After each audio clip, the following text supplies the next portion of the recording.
Continuando con el concepto de la compensación dentaria de los problemas esqueletales de nuestros pacientes, no es raro encontrarnos con pacientes que tienen una divergencia a nivel de los maxilares importante y que este tipo de pacientes puedan tener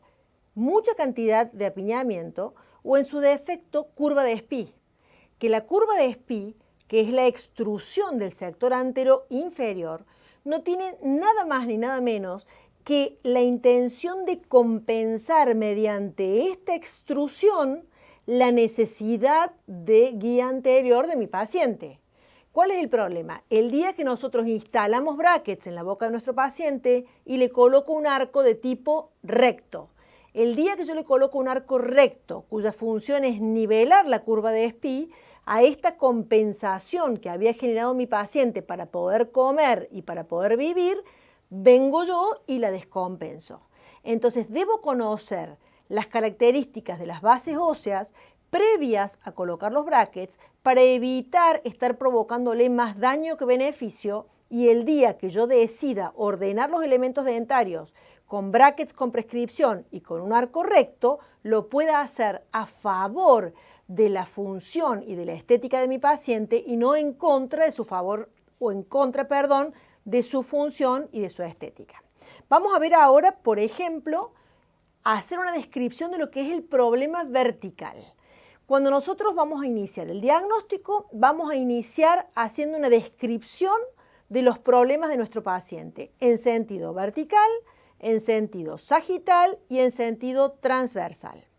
El primer aspecto que vamos a tener en cuenta para valorar si mi paciente tiene o no problemas verticales es el famoso porcentaje de Jarabach. Digo famoso porque ya lo estuvimos viendo en el capítulo número 1, en el módulo número 1, donde ustedes saben que el porcentaje de Jarabach consistía en obtener un valor donde dividimos la altura facial posterior dividida la altura facial anterior y multiplicábamos por 100.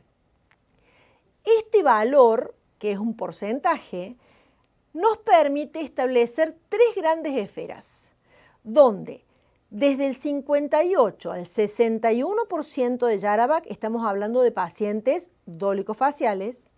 Desde el 61 al 63% de Jarabach estamos hablando de pacientes mesofaciales y por encima del 63% de Jarabach estamos hablando de pacientes braquifaciales. ¿Qué quiere decir esto? No es que el número en sí mismo me aporte mucha información. Concretamente lo que me está diciendo es que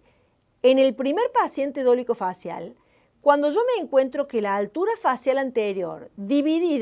posterior, dividida la altura facial anterior y multiplicada por 100, me está dando un valor de, por ejemplo, 58%, quiere decir que la parte posterior de la cara de mi paciente es el 58% de la parte anterior, con lo cual ustedes imaginan que el sector posterior es terriblemente corto, es terriblemente ineficaz. El músculo macetero, que es el músculo elevador de la mandíbula por naturaleza, va a ser un músculo corto, va a ser un músculo pequeño. Entonces, el esfuerzo que tiene que hacer este músculo macetero para mantener el cóndilo en la fosa es un esfuerzo muy grande y son pacientes que con mucha facilidad se luxan, la mandíbula tiende a salirse de la cavidad.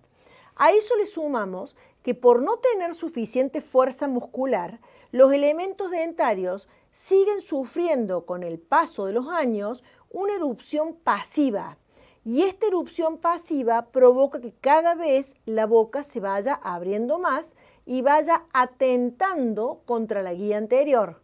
Quiere decir que cada vez que yo me encuentro con un paciente que tiene un porcentaje de Jarabach desfavorable, quiere decir por debajo del 61%, estoy ante un paciente cuyas características de crecimiento irán a favor de las agujas del reloj. Quiere decir que es un paciente que por una falta de tonicidad y de una buena competencia muscular irá sufriendo el aumento permanente de la dimensión vertical, erupción pasiva de los elementos dentarios y pérdida de entrecruzamiento. Nosotros dentro de la filosofía de SOS y con la finalidad de poder simplificar el concepto, queremos que solamente recuerden el número 63. Ese número 63 es el número que nos va a dividir a nuestros pacientes y pacientes favorables o pacientes desfavorables. Todos aquellos pacientes que tienen un porcentaje de Yarabac de 63 hacia arriba, quiere decir que tienen una altura facial posterior que es el 63% de la altura facial anterior o más, son pacientes que tendrán un crecimiento favorable o en contra de las agujas del reloj. Mientras que todo paciente que tenga un porcentaje de Yarabac de 63